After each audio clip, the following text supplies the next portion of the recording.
السلام عليكم ورحمة الله وبركاته. نحمده ونصلي على رسوله الكريم، أما بعد، فأعوذ بالله من الشيطان الرجيم. بسم الله الرحمن الرحيم. كل نفس ذائقة الموت. صدق الله العظيم. সম্মানিত হাজিরিন,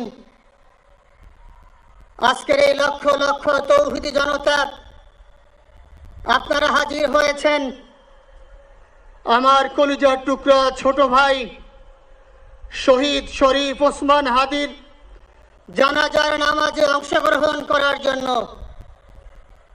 সম্মানিত হাজিরিন, আপনারা জানেন শহীদ ওসমান হাদি তিনি স্বাধীনতার সার্বভৌমত্ব রক্ষার জন্য এই বাংলাদেশের 18-20 কোটি মানুষের কাছে একটি মেসেজ দিয়েছিলেন, কিভাবে একটি স্বাধীনতার সার্বভৌমত্ব রক্ষা করতে হয়। আজকের বড় পরিতাপের বিষয়, আমার বলার মতো কোনো অবস্থা নেই। আপনারা জানেন যে শরীফ ওসমান হাদির একটি বাচ্চা মাত্র 8 মাস বয়স। ওর বাচ্চা যখন জন্ম হয়েছে আমাকে বলেছেন, ভাই, আমার বাচ্চার জন্য একটি নাম নির্বাচন করেন, যেই নামের মধ্যে বিপ্লবী চেতনা থাকবে। আমার সন্তানের জন্য একটি নাম নির্বাচন করেন, যেই নামটা সাহসিকতার পরিচয় বহন করবে। আমি অনেক যাচাই বাছাই করে ওর সন্তানের নাম দিয়েছিলাম ফিরিনাস, বিপ্লবী এবং সাহসী।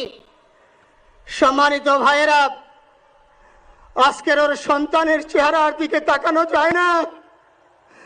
আজকের আমার মা প্রায় পাগল হয়ে যাচ্ছে, জ্ঞান হারিয়ে ফেলছে। আমার ভাই বোন তারা পাগল হয়ে যাচ্ছে। আমার 6 ভাই বোনের মধ্যে সবচেয়ে ছোট ছিল শরীফ ওসমান হাদি। আজকের তার লাশ আমার কাঁধে বহন করতে হচ্ছে। আজকের আপনাদের কাছে আমার কোনো দাবি নাই, শুধু একটি দাবি। 7 থেকে 8 দিন হয়ে গেল দিবালোকে প্রকাশ্যে রাজধানী ঢাকায় জুমার নামাজের পরে খুনি প্রকাশ্যে গুলি করে যদি পার পেয়ে যায়, এর চেয়ে লজ্জার আমাদের আর কিছু নাই। যদি বর্ডার পাস হয়ে যায়, 5 থেকে 7 ঘন্টা সময় তারা কেমন করে গেল, এই প্রশ্ন জাতির কাছে রেখে গেলাম। আমার কোনো চাওয়া পাওয়া নাই। আমার ভাই ওসমান হাদি শহীদ হয়েছে, ওর শহীদি তামান্না ছিল। আপনারা ওর বক্তব্য শুনেছেন, আপনারা শহীদ ওসমান হাদির টক শো শুনেছেন। ও সব সময় শহীদি তামান্না করত।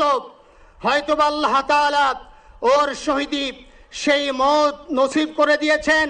কিন্তু আপনাদের কাছে আমি এই ঋণ কোনদিন আমি ছাড়ব না। আমার ভাই শরীফ ওসমান হাদির বিচার যেন প্রকাশ্যে এই বাংলার জমিনে আমরা দেখতে পারি। ভাইরা আমার, 7-8 দিন হলো, এখনো পর্যন্ত আমরা কিছুই করতে পারলাম না। এই দুঃখে কলিজা ছিঁড়ে যাচ্ছে। আমরা ওসমান হাদির জন্য দোয়া করি, আমরা ওর সন্তান ওর স্ত্রীর জন্য দোয়া করি। ওর সন্তান মাত্র 8 মাস বয়স। গতকালকে যখন ওর কাছে নিয়ে আসছে, সবাই বাবাকে দেখাবে ওসমান হাদিকে। আমি বললাম, কি লাভ হবে? ও তো কোনোদিন ওর বাবার চেহারা কথা বলতে পারবে না। ওর ছেলে আর কোনোদিন জানবে না যে আমার বাবা কেমন ছিল। ভাইরা আমার, ওসমান হাদি আর ফিরে আসবে না। ওসমান, তুমি দেখে যাও, লক্ষ লক্ষ জনতা, তৌহিদি জনতা তোমার জন্য পাগল। ওসমান, তুমি মরো নাই, তুমি আমাদেরকে পাগল বানাই দিয়ে গেছো। আল্লাহর কাছে আমরা সবাই দোয়া করি, আল্লাহ যেন আমার ভাই শহীদ শরীফ ওসমান হাদিকে জান্নাতুল ফিরদাউসের মেহমান হিসেবে কবুল করেন। আল্লাহ তাআলার কাছে দোয়া করছি, আয় আল্লাহ তাআলা, আমরা যারা বেঁচে আছি ঈমানের সাথে স্বাধীনতার সার্বভৌমত্ব রক্ষা করে তৌহিদের দ্বীপ বাংলাদেশকে যেন আমরা রক্ষা করতে পারি, সেই তৌফিক আল্লাহ তাআলা আমাদের নসিব করুন। আপনাদের সবার কাছে দোয়া চাচ্ছি। আমার মেজো ভাই ওমর ফারুক সাথে ছিল, ওর জন্য আপনারা দোয়া করবেন। আমার ছোট বোন মাসুমা অ্যাবনর্মাল হয়ে গেছে, তাকে চিকিৎসা করাচ্ছি, ডাক্তাররা বলছে অনেক বেশি সমস্যা। আমাদের পরিবারের জন্য একটু দোয়া করবেন। আমাদের আর কোনো চাওয়া পাওয়া নাই। শরীফ ওসমান হাদি, তুমি বেঁচে থাকো, আমরা ওর জন্য দোয়া করি। আল্লাহ তাআলা শরীফ ওসমান হাদিকে জান্নাতের সর্বোচ্চ মাকাম নসিব করুন, আমিন। আসসালামু আলাইকুম ওয়া রাহমাতুল্লাহি ওয়া বারাকাতুহু। জানাজার নামাজ